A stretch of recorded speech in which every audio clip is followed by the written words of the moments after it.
Assalamualaikum warahmatullahi wabarakatuh. Bismillahi walhamdulillah wassalatu wassalam li rasulillah la hawla wa la quwwata illa billah. Rabbi shrah li sadri wa yassir li amri wahlul 'uqdatam min lisani yafqahu qawli amma ba'd.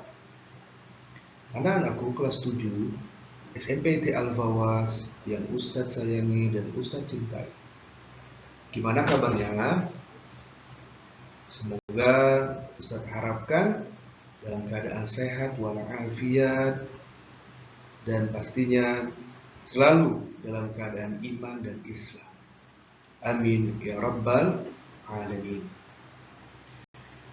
Di pertemuan hari ini, insya Allah Ustadz akan membahas tentang bab sholat. Di bagian pertama, jadi nantinya akan ada beberapa bagian dari mengenai bab sholat. Baiklah anak-anakku semua, mari kita baca suratul Fatihah dengan khusyuk, dengan penuh harap semoga pembelajaran kita dari awal sampai akhir diberkahi dan diridhoi oleh Allah Subhanahu wa taala. Amin ya rabbal alamin. Al-Fatihah. A'udzu billahi minasyaitonir rajim. Bismillahirrahmanirrahim. Alhamdulillahi rabbil alamin. Ar-Rahmanir Rahim. Maliki yaumiddin. Iyyaka na'budu wa iyyaka nasta'in. Ihdinas siratal mustaqim. Siratal ladzina an'amta 'alaihim ghairil maghdubi 'alaihim waladdallin. Rabbighfir lana wa liwalidina amin. Pada bab sholat ini, kalian siswa dan siswi SMP T Al-Fawas yang pertama mampu memiliki pemahaman yang kuat tentang ketentuan sholat 5 waktu.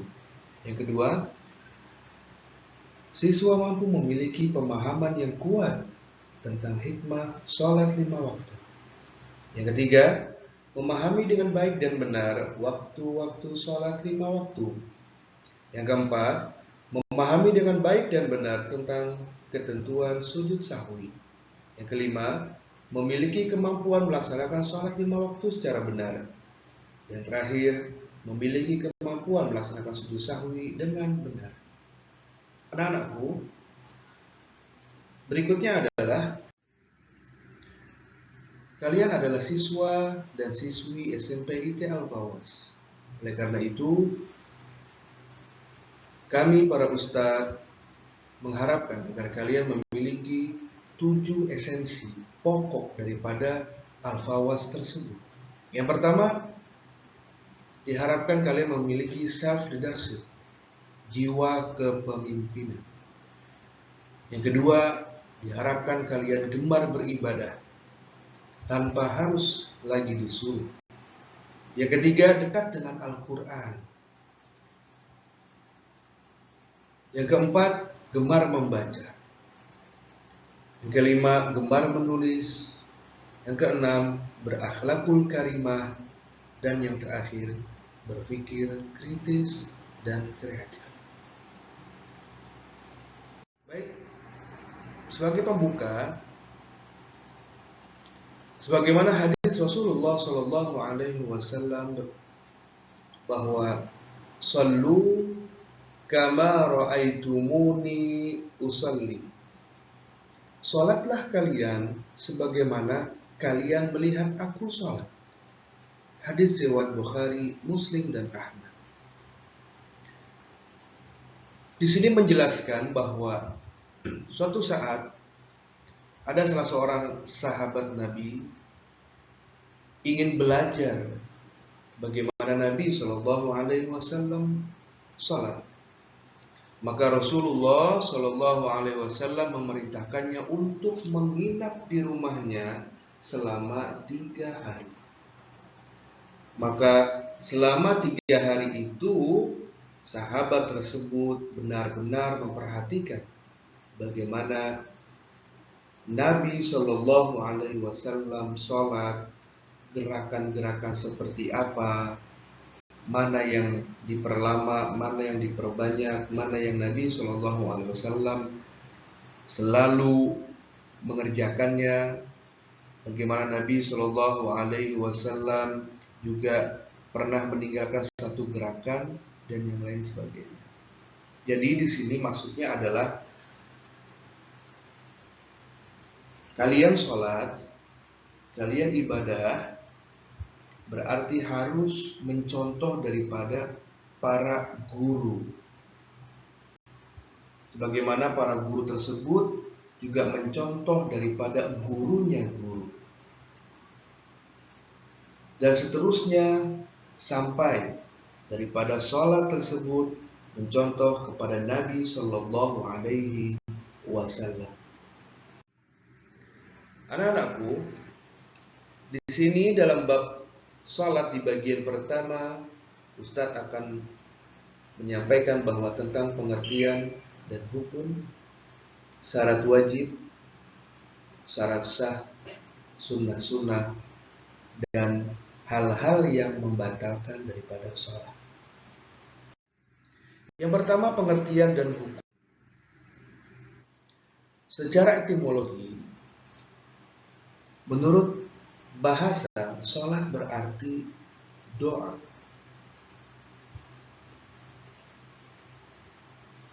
Secara terminologi, menurut istilah, para ahli fikih mengartikan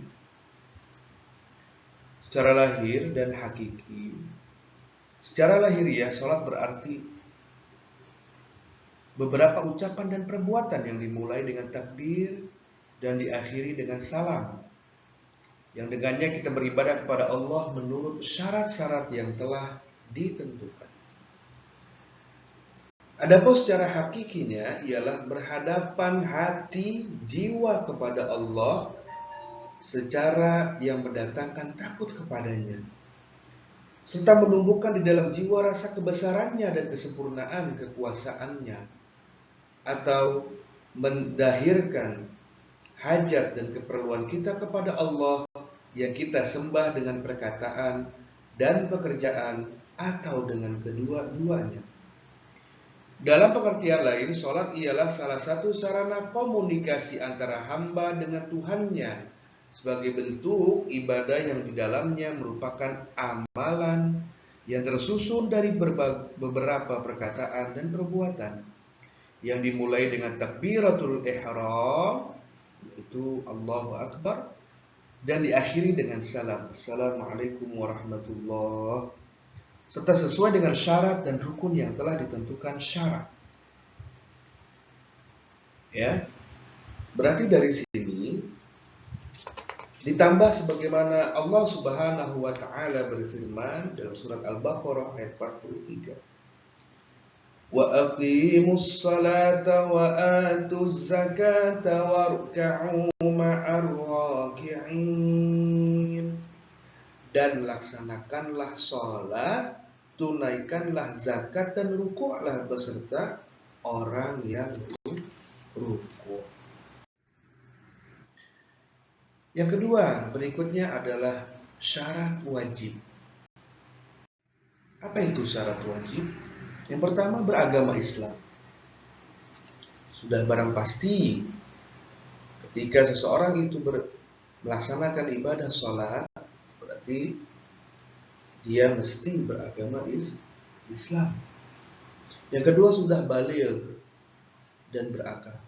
Yang ketiga, suci dari haid dan nifas, berakal dan sudah balik, telah sampai ajaran Islam kepadanya, terakhir terjaga atau tidak tidur.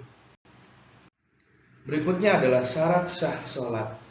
Dikatakan sholat itu sah, maknanya adalah suci dari hadas besar dan kecil, suci badan, pakaian, dan tempat yang digunakan, menutup aurat, telah masuk waktu sholat, terakhir menghadap kiblat.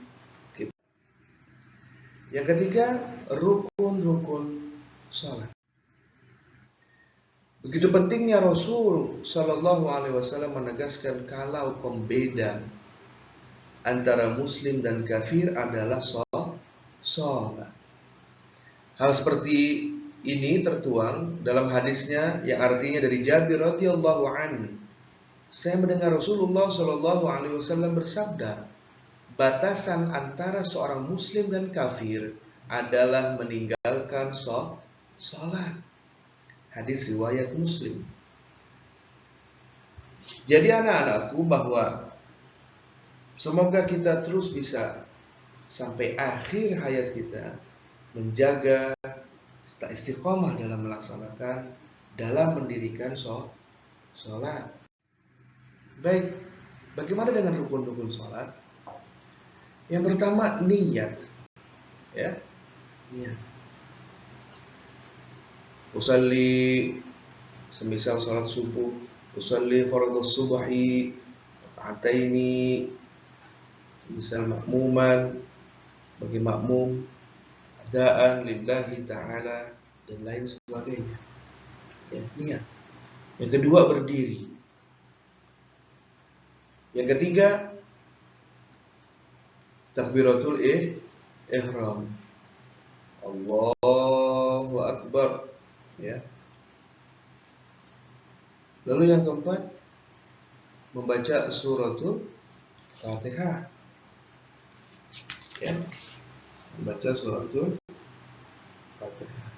Merupakan rukun daripada rukun sholat. Yang kelima, ruku dengan tumakninah. Apa itu Ustaz? Tumakninah berarti sejenak. Ya.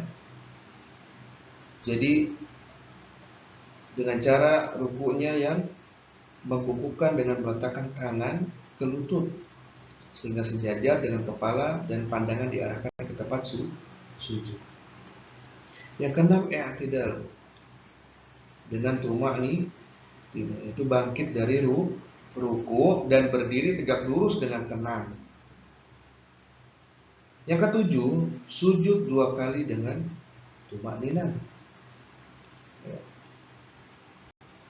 Yaitu sujud yaitu membungkukkan badan dan meletakkan beberapa anggota badan seperti dahi, telapak tangan, lutut, ujung jari kaki. Dan ini dilakukan sebanyak 2 kali.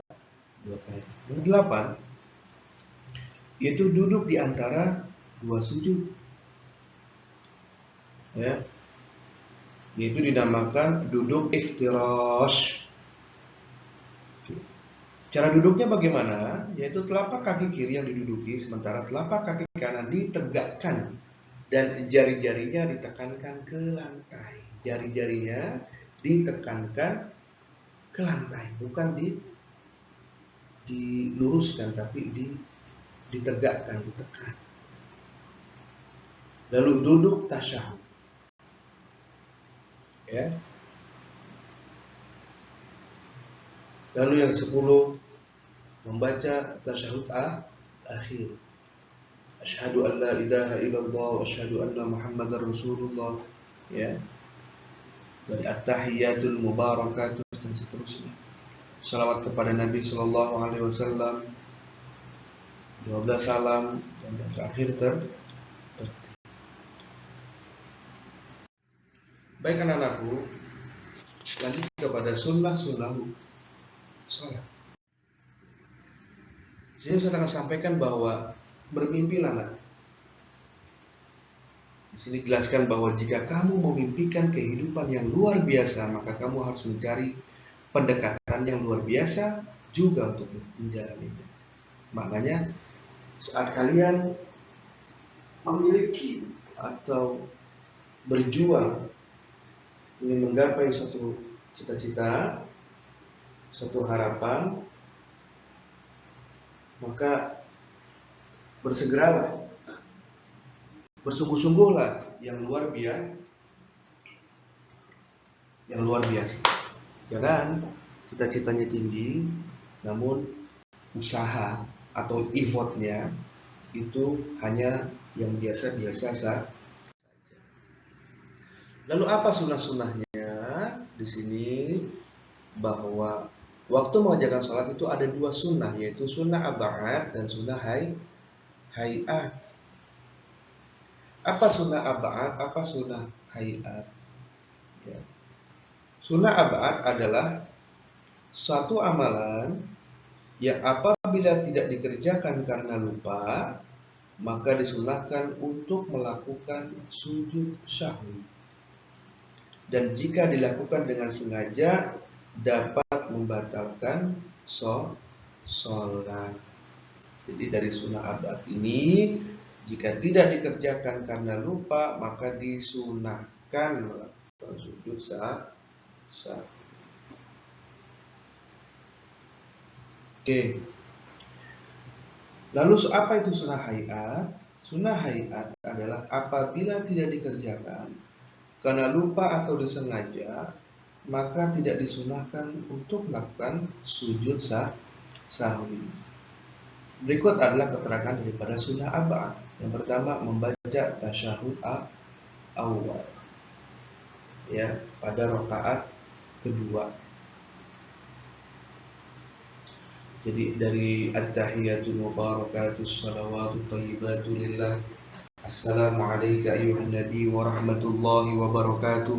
Assalamu alayna wa ala ibadillahis shalihin. Langsung semisal dia terus berdiri bangkit, tidak baca itu. Juga tidak membaca salawat kepada Nabi sallallahu alaihi wasallam dan tidak membaca salawat ke atas keluarga Nabi sallallahu alaihi wasallam pada tasyahud akhir. Dan di terakhir adalah membaca qunut pada salat subuh dan salat witir dalam pertengahan bulan Ramadan hingga akhir bulan Ramadan. Dan ini disunahkan apabila tidak dikerjakan karena lupa, maka disunahkan apa? Untuk melakukan sujud sahwi. Lalu berikutnya yang kedua sunnah hayat, ya, yang mana jika tidak dikerjakan baik karena lupa atau disengaja, maka apa? Maka tidak disunahkan, ya, sunnah hayat ini tidak disunahkan apa? Untuk melakukan sujud sahwi. Pertama, mengangkat kedua belah tangan ketika takbiratul ihram, ketika akan ruku dan ketika akan berdiri dari ruku. Jadi di sini tidak mengapa, ya. Yang kedua, meletakkan telapak tangan yang kanan di atas pergelangan yang kiri ketika bersedekap. Yang ketiga, membaca doa iftitah sehabis takbiratul ihram. Membaca ta'awudz, a'udzubillahi minasyaitonir rajim ketika hendak membaca Fatihah.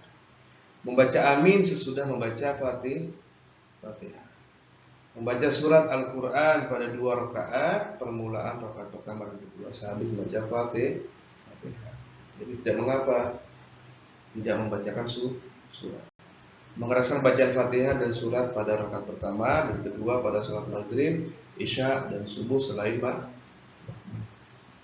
membaca takbir ketika gerakan naik turun, ya. Berikutnya membaca tasbih ketika rukuk dan sujud. Membaca sami Allahu liman hamidah, Rabbana lakal hamd ketika meletakkan telapak tangan di atas paha pada waktu duduk tasyahud awal, ya.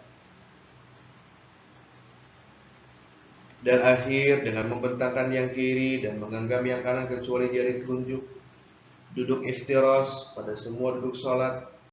Duduk tawarruk bersimpuh pada waktu duduk tasyahud akhir. Membaca salam yang kedua, memalingkan muka ke kanan dan ke kiri masing-masing waktu membaca salam pertama dan kedua. Itu semua adalah sunnah daripada sunnah hayat.